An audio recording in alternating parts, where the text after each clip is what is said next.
Anywhere you are in the world, when you see 31, 12, 20, 2, you will know without doubt that this is the last day of the year 2022. We in Nigeria, on the African continent, can tell you that without any fear of contradiction. And if there's one thing you have learned about us all through the year and over time, you will know that at this time, every weekend, we're right here on the Nigerian Television Authority to bring you information and topical issues laced with entertainment, informing you, educating you, enlightening you about things that will have the best positive impact on you. And today is as usual, but with a different touch. It's a potpourri of sorts. We're going to be taking the year in review so that we can refresh our knowledge, and of course to make that final stamp on you, on us, about things that we have learned and become more informed and more knowledgeable about all through the year. Welcome, it's Weekend Deal. On this last day of December, my name is Thelma Obaze. There's a lot we'll bring to the fore. Weekend Deal. This perhaps the time you're asking yourself, what would I do differently in 2023? But what is most important is that you are here at this hour, you're watching Weekend Deal, and it means there's something that we're going to be sharing with you that will be phenomenal as you progress towards 2023. Francis sets the tone for our conversation today. With few hours left to the end of 2022, how have we performed as a nation? Weekend Deal today beams our satellite on how some sectors have fared in the year 2022. For instance, what were the successes recorded in the transport sector? What were the challenges? Once upon a time, Nigeria was the destination hub for most business investors. It was the bride to both the African continent and the world at large. It played host to both reputable local and international companies like Michelin and Dunlop Tires, Longman Bookshop, Bata Shoes, and many more. But today, the story is different as the country is littered with so many moribund companies. How many of these moribund industries were revived in the outgoing year? Nigerians have suffered so much from strike actions, which have become a recurrent phenomenon, and one wonders if that is the sole reason why unions exist. How have Nigerian workers performed in the year 2022? The core value of the Nigerian society then was discipline, honesty, hard work, accountability, loyalty, and respect for the elderly. Unfortunately today, Nigeria's debased moral values are exemplified in cheating, falsification of age, overdependence on foreign goods, and quest for materialism. What were the successes recorded in correcting some of these ills in the year 2022? Despite all the glaring contributions of technical and vocational education, Nigeria is yet to accord this type of education the attention it deserves. Therefore, our focus on Weekend Deal today will be the year 2022 in review. Weekend Deal! I like that. If we continue to involve the youths in what we're doing, get them informed, that's those who are responsive to the growth, progress, and development of our great country, Nigeria, then America will not see our back. We will dust them. We are going to be talking with Princess Anne Wabuife Agomeze. She's the former permanent secretary of the Ministry of Land, Survey and Housing. but it did not end there. How are you doing? Compliments of the season, we're the dawn of a new year. Thank you so much. Good morning, Nigerians. Happy Christmas. New Year in advance. It's been a wonderful year. There are so many people that couldn't make it, and we thank God so much that we're here today to talk about Nigeria politics and all that there is in it. And when we are here, it tells us that there's still a lot that we still need to do. After we say, then we join those who are doing progressively. Yes. We're talking about politics. For some, perhaps it becomes a job. For some, it's a call to service. We have some people that have done like 4 terms in one position, and there are people who are still clamoring for them to do more. If we ask you in your words, you heard the lady who was talking. She was a presidential candidate, I think. I did. Okay. Uju? Yes. Yes. Is it a job or a call to service? How do you view it? Well, for me, like you said, I'm a retired permanent secretary, and which makes it a career because it's a journey. Okay, politics is service. I believe politics is, you need to have gone through the journey, learned a lot about how to manage people, resources, the environment, all that there is in it, before you can undertake this service. Because service comes out of experience. What you have seen, what you have known, what you think should be done in the course of your journey, things you will want to change, So politics for me is a very temporal job. It should be very temporal. And politics too shouldn't be a job. It should be when you have something else doing, then you can give in your service, looking at how do I improve the well-being of my people? What will be my contribution out of the experiences, both the good and the bad, and how you think it can be better, Because when you look at, politics is organizing people, towards a more sustainable political democratic environment. So you must be somewhere already. I don't believe you just come out because people are making money out of it and you jump into what you don't really know. And when you don't know and the civil servants are telling you, no, this is not how to do it, okay? And you wouldn't want to listen. You are focused on the gains, But if you're in a career like you are one, I was one, being a civil servant was a career. You are taught of so many things. Now we're merging two very exceptional institutions. One, the public service, one, the political space. But workers, are in both areas. We have workers who are in the political space. We have workers who are in the public service. And every year, sometime in May, we all gather to say, workers, where are we?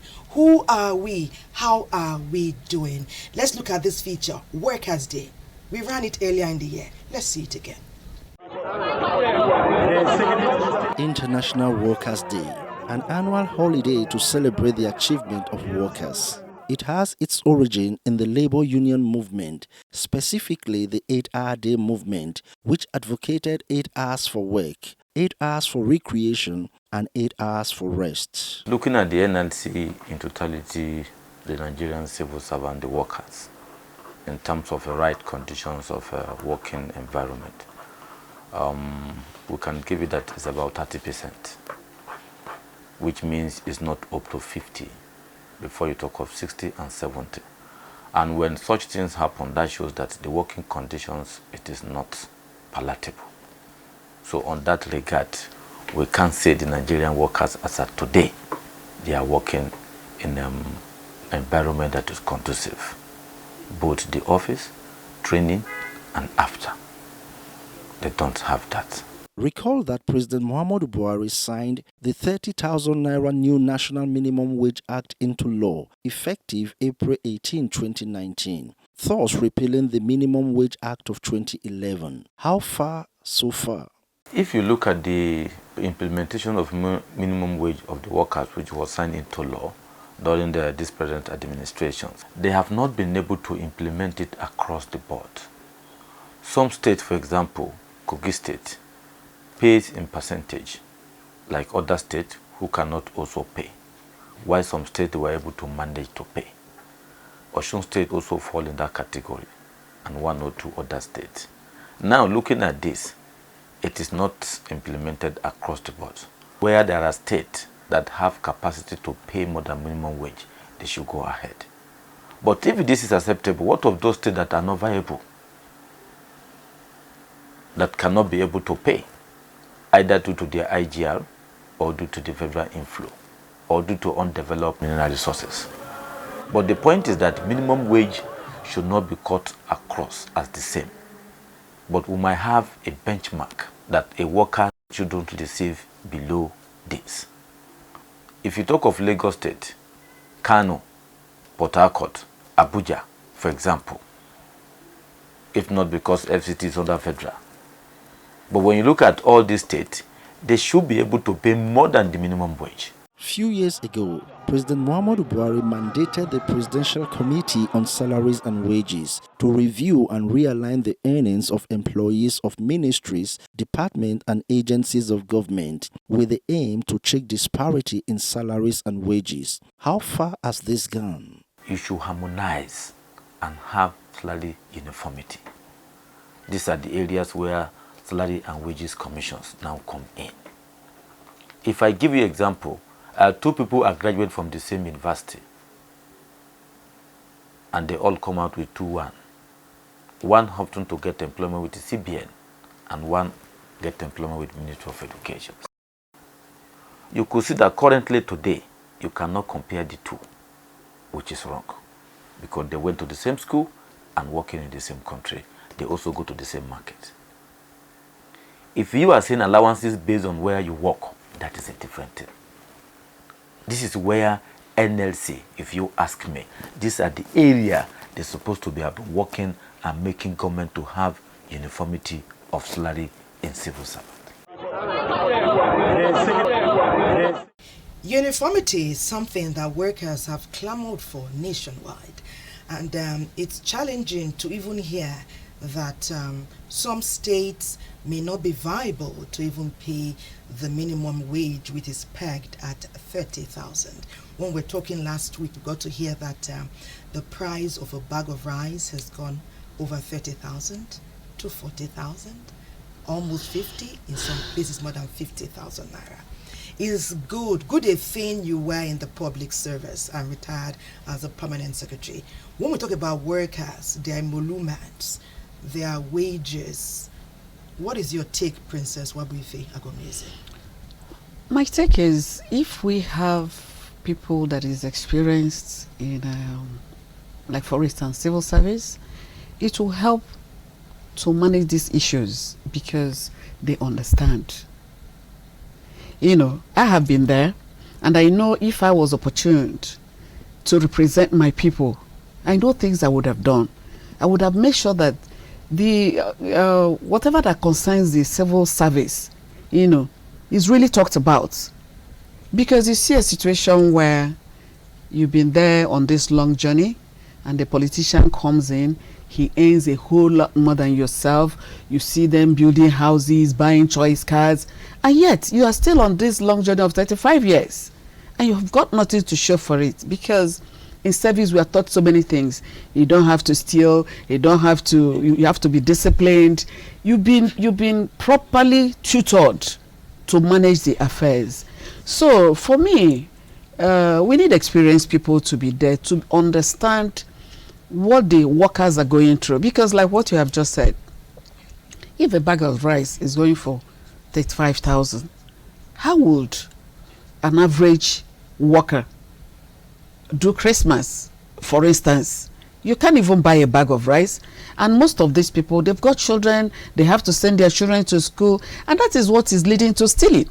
Because when you are there doing the right thing, and then all of a sudden someone comes in and is doing a whole lot more than you that have been there. So the next thing is, okay, if you can't beat them, you join them.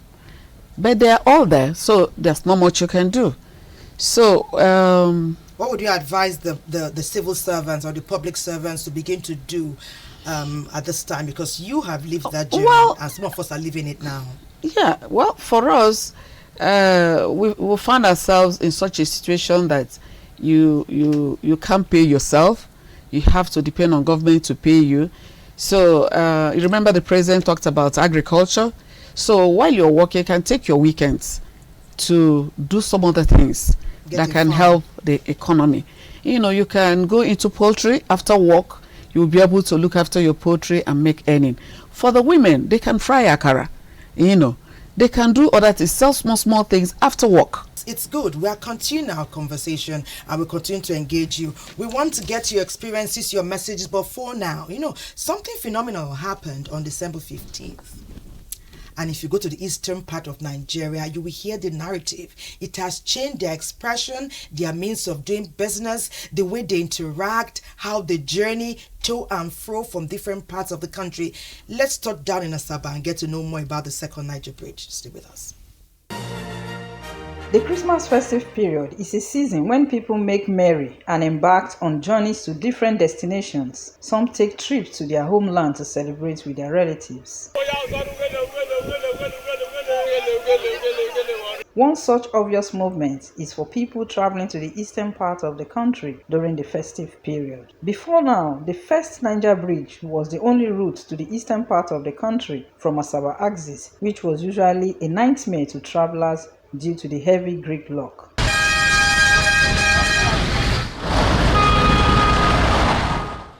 But it's very bad to us because this hold up every time, every day is, in fact, is horrible to us. I'm coming down from Lagos. As well, you can see there is too much traffic. Amidst the obvious pains motorists and travelers feel, the federal government of Nigeria ordered the President Muhammadu Buhari's administration embarked on the construction of the second Niger Bridge to ease the stress of the road users, which has become a reality at this festive period.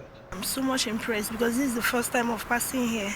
So I'm so happy. The kind of traffic on the other bridge is too much, so we had to pass through this way. I didn't even know it has gotten to this extent, but I'm so happy. We heard that the new on the Shamin Bridge now is functioning, so we just want to come and see how we can see it is functioning now. Very, very good, and it's a work well done, a job well done. If this is the first time I'm applying it, I want to apply and I will continue applying it. I'm going to work. Very easy. There's no any stress there. Well, it's very good because it reduces a lot of hold up there. We are even going freely. It's very good. I learned it before now. I think you're on 23. I'm passing here. The road is very good. It's fine. But I never run them. People who run them say it's fine. People who don't run them say it's fine. But me, I never run them. But by tomorrow, unless I will run them. The second bridge is very good. It helped many people to relay the hold up. When people traveling to Owerri, Abad or Dayala, them, they take by the right for the new second bridge. It made everything, only big lorries follow the big ones. So it made the journey and the hold up less. There is so much excitement in the air as travelers, motorists and other road users applauded the government of the day on this positive development as vehicles on the second Niger Bridge enjoy smooth ride to Owerri and Obosi axis from Asaba. Yeah, it's nice. I thank God for Mr. President for giving us the privilege to make use of this road. For me, it's okay. We thank the president, he has tried for it. I appreciate federal government, especially President Buhari is doing well. At least this one will ease the stress of the travelers for this fiesta period. I thank the federal government. I plead if they can commission it, we all will be happy.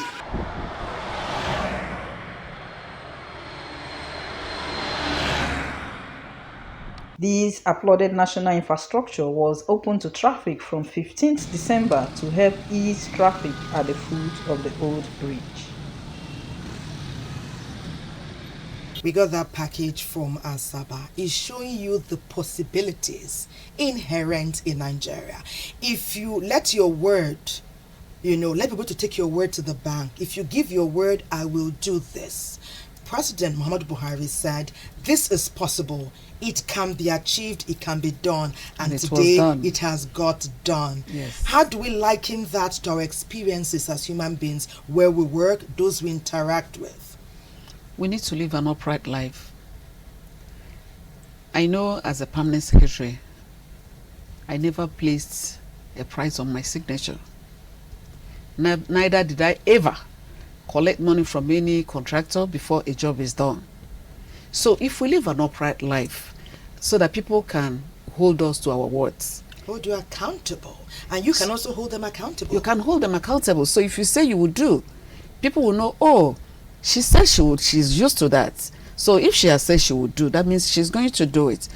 You see, I always tell people, it's not the money you receive from people that makes you rich.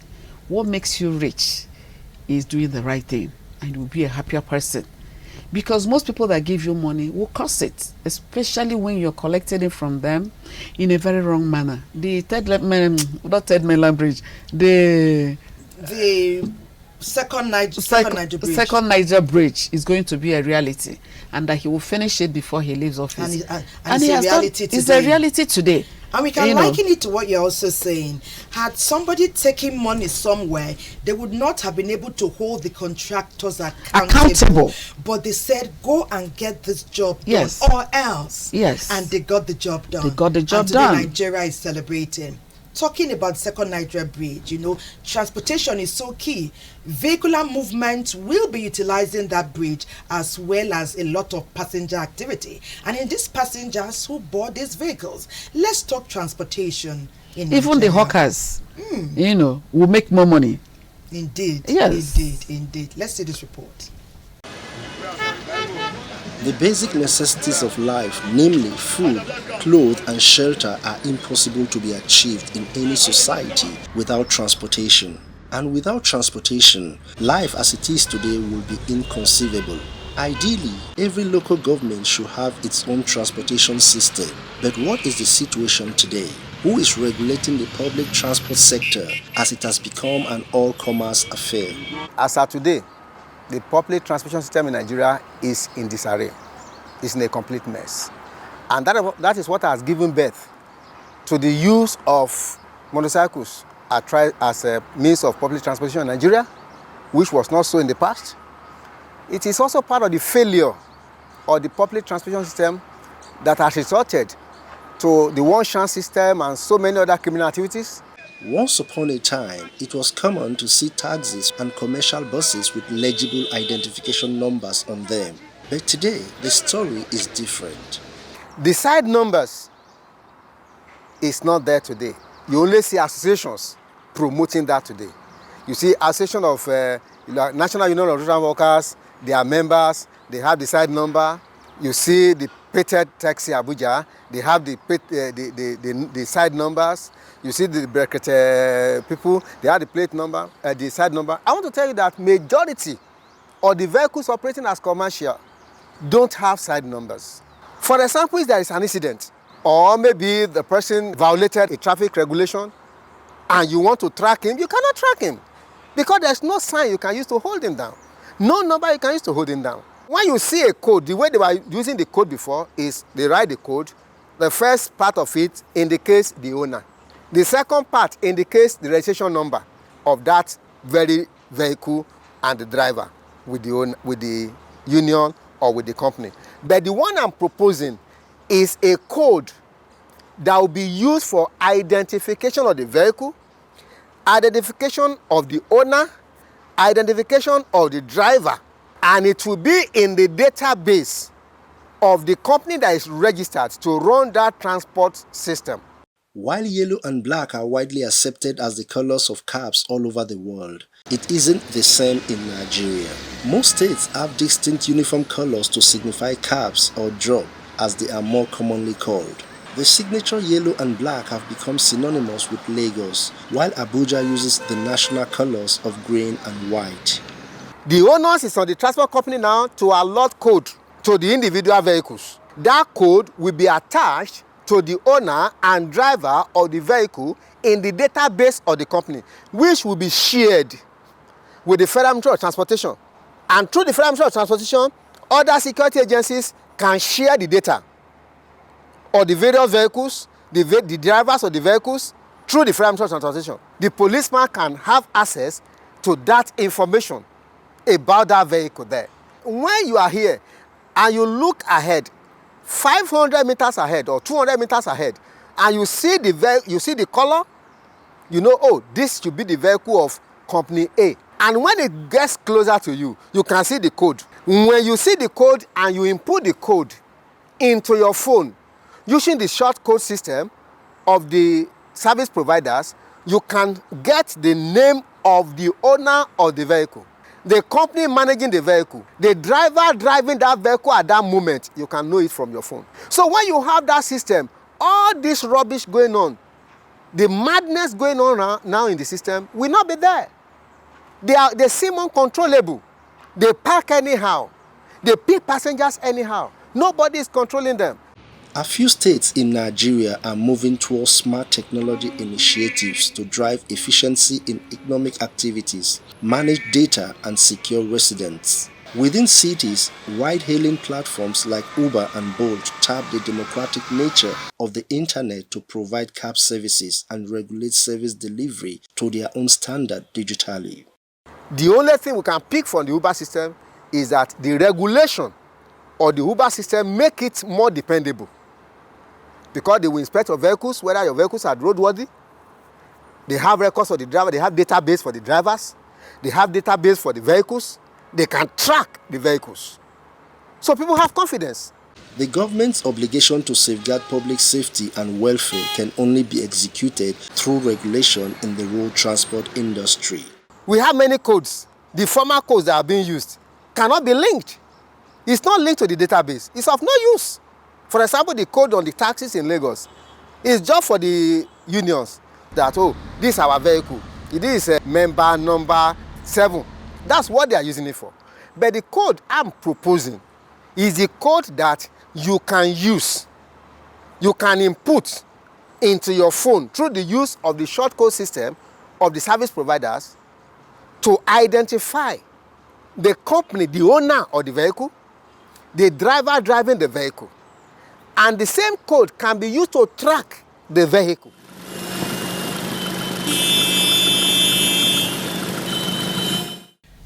Many Nigerians who are in the public space, whether you're driving a vehicle, whether you're boarding a vehicle, whether you're crossing the road as a pedestrian or you're driving a car, we must imbibe the habit of doing things the right way. Don't wait to be told. Absolutely. Princess Wabuife Agomeze, tell us about doing it the right way.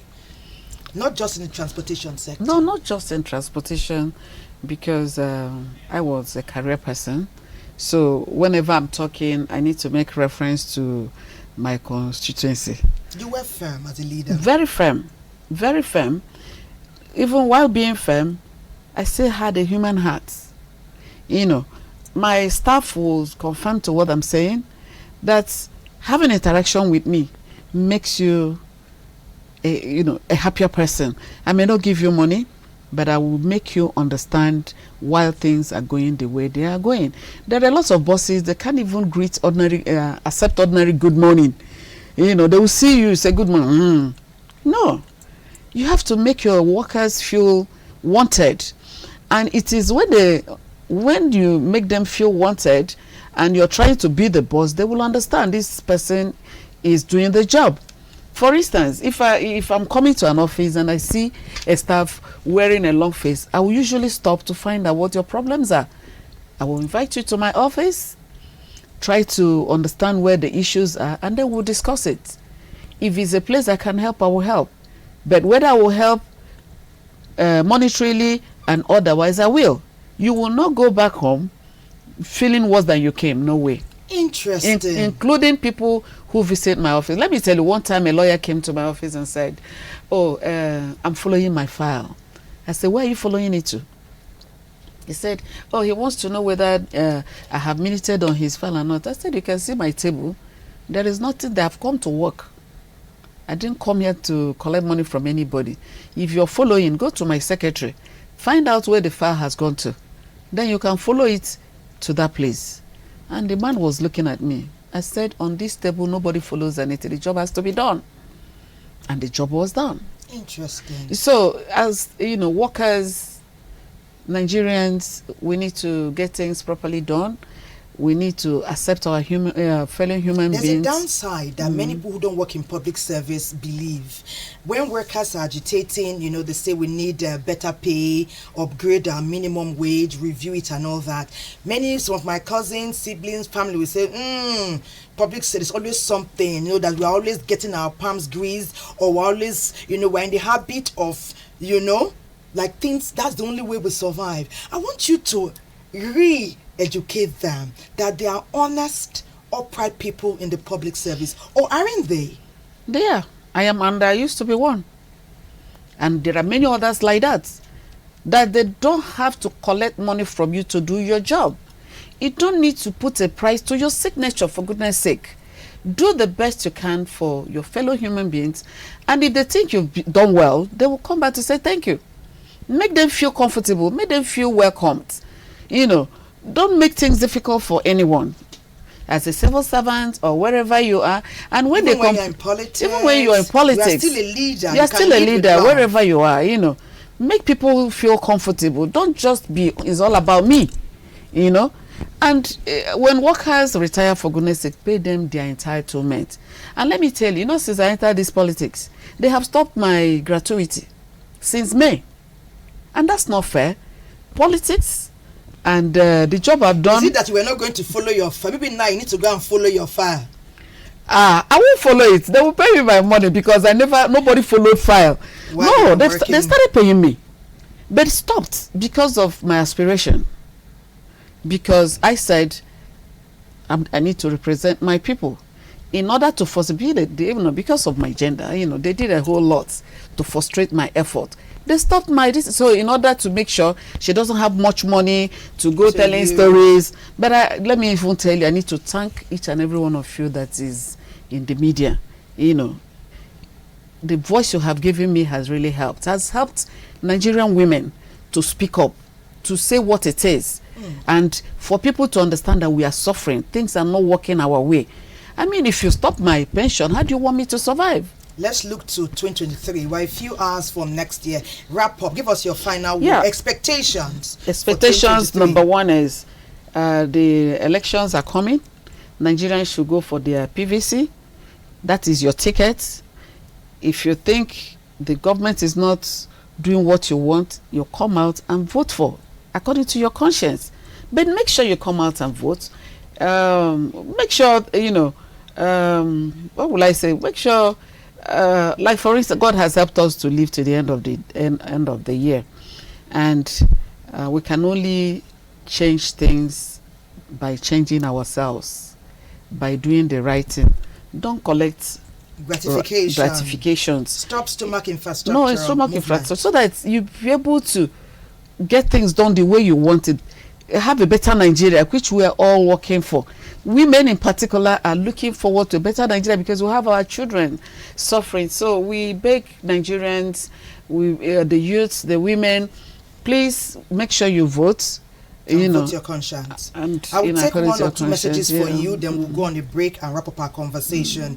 Someone's Atajiri from Sokoto says, it's very inspired by all you have shared with us today. He said, I'm watching your program and I would love to appreciate the permanent secretary on her patriotic moves while she was in the service, and they wish you all the best. Thank you so much. Then Abubakar from Niger State says, the moment a political office is made attractive financially, we will never get it right. So it's supporting what you're saying. That's correct. You should have something doing before you come back. Should be a part-time job. Come to kind politics. Of. Yeah. Mohammed from Mina says, good morning, Ma. I'm impressed with the way you're expressing yourself. I'm impressed with the program. You have said a lot about Nigeria, and we're inspired by the way you lived and what you're telling us. And they hope that they'll be able to emulate some of your habits and do it that way in their various fairs. Mohammed from Mina is sharing this with us. We must let you go at this time. Princess Anne Wabuife Agomeze, former Permanent Secretary, Ministry of Lands, Housing and Survey. Thank you. We wish you well in the new year and always. Thank you so much. I'm grateful. It's good always being with you. And we thank God because we know the year is going to be a better year for each and every one of us. Thank you. You're watching Weekend Deal. We will take a break. We urge you to continue to stay with us. Weekend Deal. During the week, we spoke with Dr. Sam Amadi.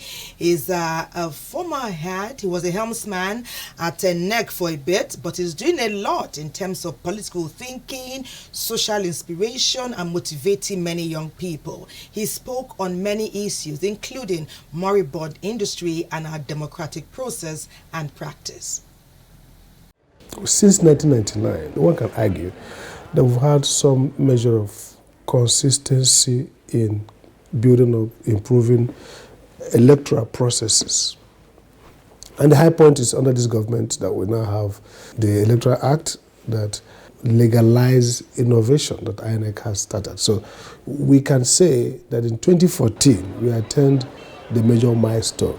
And that milestone is that for the first time in the history of the country, a ruling party was defeated at the federal level and graciously handed over power. Peaceful transfer of power is not an easy stuff. It looks so simple. We had it so simple, but it's not very simple. It had truncated democracy in other countries where those who do those election, incumbents lose election, and refuse to allow the results to stand. Nigeria, by 2015, attained the first stage of consolidation. So, in a sense, one can argue that our democracy is consolidating. Now, the next stage for us will be to repeat that process. If tomorrow, a ruling party loses and they hand over to whichever opposition party, then we can say that that consolidation has deepened again. The second measure of democracy is what we call democratic freedoms. So apart from electoral process, the fact that elections are free and fair, but also that there's some transfer of power. But again, you look at content, the quality of democracy. Are citizens having greater political rights to organize, to form opposition, freedom of speech, freedom of movement, freedom of religion and all that. And of course, we now look at socioeconomic index, the poverty level, access to basic needs, quality of life and order. So that's when we talk about democracy as development, not just democracy as a process. So many people argue that Nigeria is still struggling with that second phase of democracy, which is making democracy now meaningful to the people in terms of control and accountability. At the federal level, fair. Many of the states don't even have independent legislatures. In some cases, even the judiciary is annexed and muzzled. And that's why they classify Nigeria as a hybrid democracy, which is, in terms of forms, elections, institutions, parliament, media, INEC, you're okay, good enough. We are a democracy in forms, but we are an authoritarian system in logic. What we should be doing, hoping going forward, is that now that we have built up enough credibility with the electoral system, and hopefully INEC delivers in 2023, the next focus will now be to improve on democratic accountability, that the governance side of this bargain becomes more democratic. I think we've not done badly at all.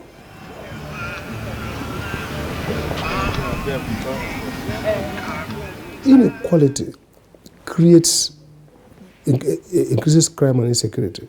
And again, in an unequal society like we have in Nigeria, it's difficult to be a growing economy, because economic growth requires that people have enough money to spend to stimulate production. So if you say an economy only rich people have the money, then they think that they import the things they need. But if there's generalized wealth at the lower level, then everybody can buy rice, everybody can. So if you are manufacturing maybe puff, you do one beverage, the poor, you have a market. People will consume because they have the money. And then you improve your capacity, you grow. So it actually constrains economic development in Nigeria because we have a high inequality that they can't consume enough to help medium and small enterprises to grow. The consequence is that there will be more insecurity, violence, because people are angry, people are brutalized. Poverty increase. I mean, if you look at the poverty index, the way it's moving, we're talking about not just income poverty, access to basic things like water, healthcare. If you look at mortality, whether it's malaria or whether it's even preventable diseases, it's an increase. Whereas all over the world it's supposed to be going down. Then if you look also at the fact that people will not have enough nutrition to cope with diseases. The Food and Agriculture Organization has predicted increase in malnutrition and starvation in Nigeria because of both the COVID crisis, the crisis over droughts and the environmental crisis we have, climate change, headers, conflict and all that has made it more difficult for food production and therefore increase in price of food. We're not looking at how much people are consuming. People are dropping. If a family used to consume, let's say, a muda of rice, maybe a week, they're dropping. Going down from just ordinary poverty to acute poverty. Mental health has increased in this country, which leads to violent crimes, marriage failures.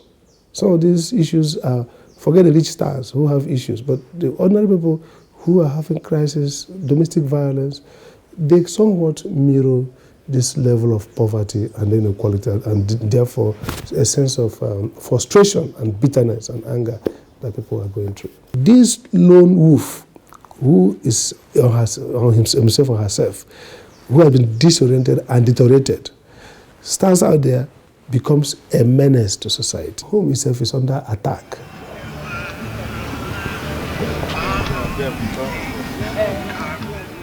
The economic assault on homes have emasculated parents and made them incapable of playing the role they're supposed to play. We now have a result where our young people, first, have no real skills. Two, don't have the patience to acquire those skills. My former place where I was CEO, I was chief executive, they advertised for a job, people will apply. And when I told them, I said, we just study well, do the exam. They say, oh, guys, it's not the exam they use. If you go to Lagos, even something as simple as theaters, we used to have cinemas, okay? Now the cinemas became churches. So nature abhors a vacuum. Now, why did industries fail? Let's take a typical example, textile industry. We're in the north of Nigeria. From Kaduna, Kano was a textile, if you like, headquarter in West Africa. Adam Oshomolo himself got his fame from being the secretary of the Textile Workers Union. So the textile was a big deal. Why did it fail? One, power. So when our textiles didn't have electricity supply, cost of power went up, self-generation, they can't compete with those that are coming from foreign countries through the borders. Two, wrong porous borders and economic policies in terms of allowing the country to be a dumping ground. So these cheaper textiles flooded this country. And then the local industry didn't have protection. They collapsed under the weight of competitive disadvantage. They couldn't compete with those foreign textiles. So when Taiwan goods are coming, Taiwan clothes are coming from India, from all over the world. So the textile from Kaduna could not compete because it's cost, if they are selling 12,000 per wrapper and the one from Cotonou is 6,000 per wrapper and probably better or even compared the same quality, why would you buy for 12? Now if you look at the manufacturing company, if your economy is not competitive, industries will migrate to a more competitive one. They're not bound, they're not born in that country, they're not indigenous of your communities. Instability, conflicts, political uncertainty. Ghana is looking nice, Ghana's policy is better, less corruption, and their own people who can wake up tomorrow and make law and take over our business, they move to Ghana. They produce in Ghana and ship to Nigeria and sell.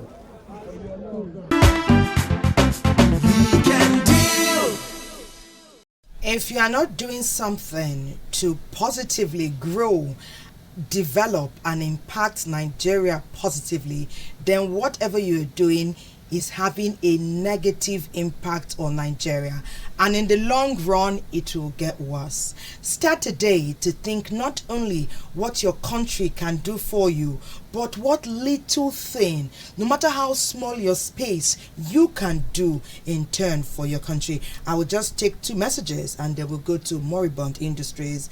Japet is reaching us from Asaba. He says, I like your program. Nigeria needs a mental restructuring and people need to be more enlightened.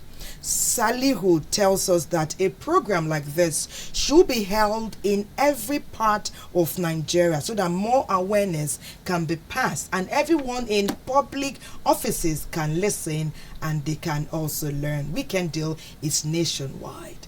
You're watching Weekend Deal. Just now, Dr. Sam Amadi spoke a bit about Moribund Industries, but we didn't let it rest there. Francis also put this together.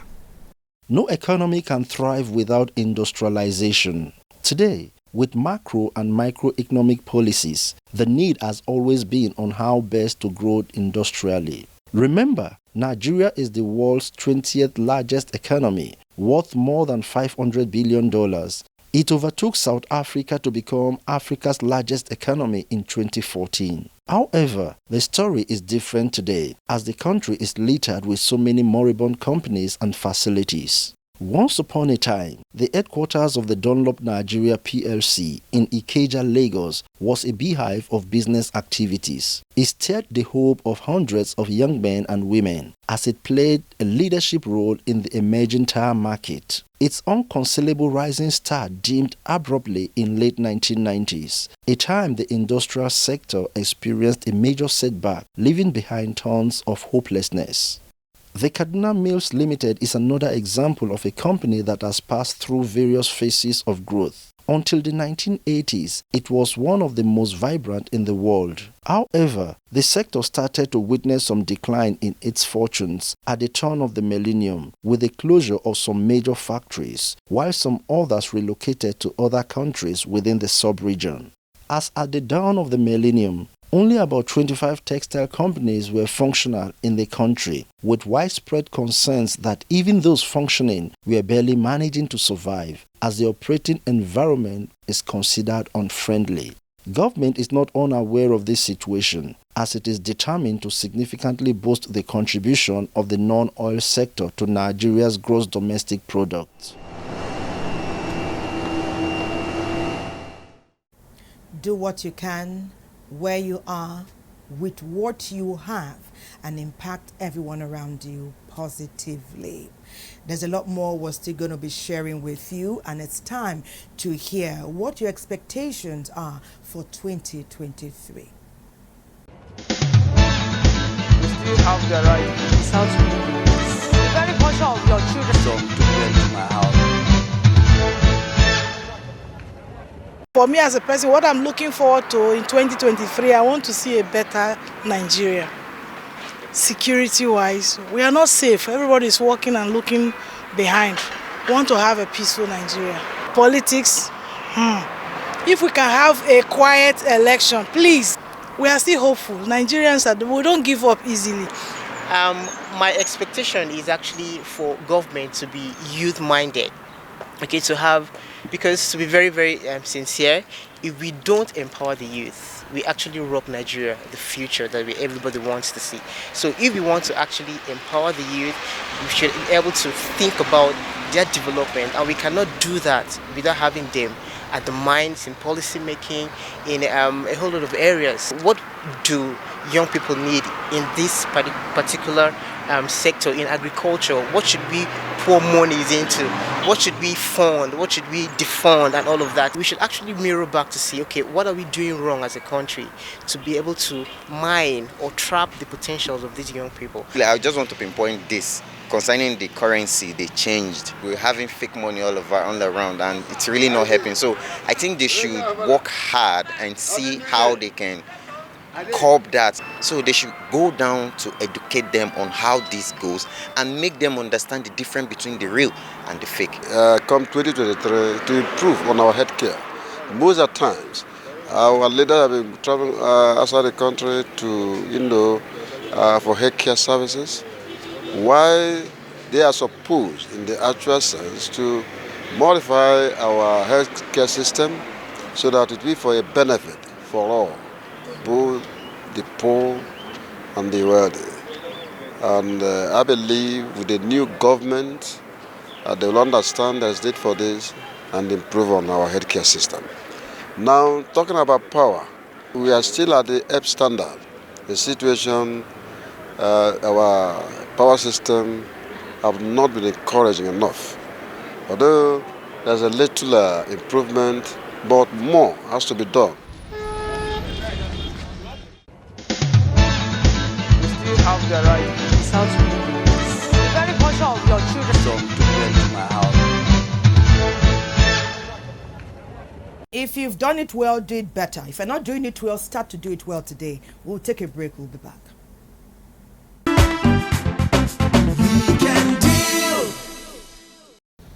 Perhaps it's the time to say thank you to everyone.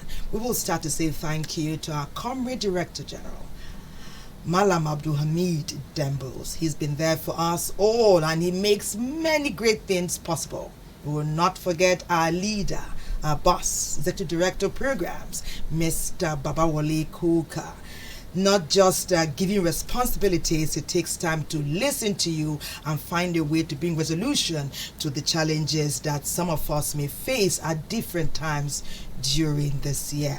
We say thank you to all our colleagues, not just in Abuja, everywhere in Nigeria, who have been with us all through the year from January, sending in your packages, sending in your features, going the extra mile, doing the research, bringing accurate and detailed analytical points for us to showcase to Nigeria and the world. We say big thank you to you. And when you do good, we ask you to do better in 2023. Of course, the Weekend Deal crew proper. You guys are just absolutely phenomenal. To all our guests who have been a part of the program, thank you for always showing up when we call on you. But you, our viewer, we get the biggest thanks. Watch us again in 2023. It's going to be bigger, it's going to be better, it's going to be phenomenal.